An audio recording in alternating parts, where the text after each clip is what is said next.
నమస్కారం. ఘంటారావానికి స్వాగతం. ముందుగా ప్రధాన అంశాలు. హైదరాబాద్లో మళ్లీ హైడ్రా కూల్చివేతలు.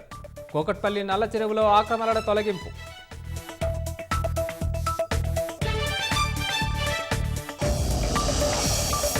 సంగారెడ్డి అమీన్పూర్లో అక్రమ నిర్మాణాలపై హైడ్రా కొరడా.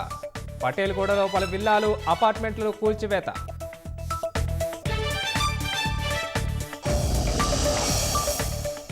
మూసీ ప్రక్షాళన దిశగా ప్రభుత్వం మరో ముందడుగు. పరివాహక ప్రాంతాల ప్రజల్ని ఖాళీ చేసేందుకు సన్నాహాలు.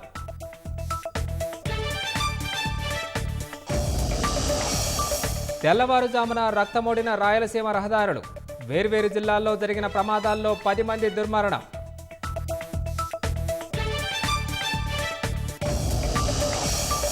నేడు హైదరాబాద్ సహా పలు ప్రాంతాలకు భారీ వర్ష సూచన.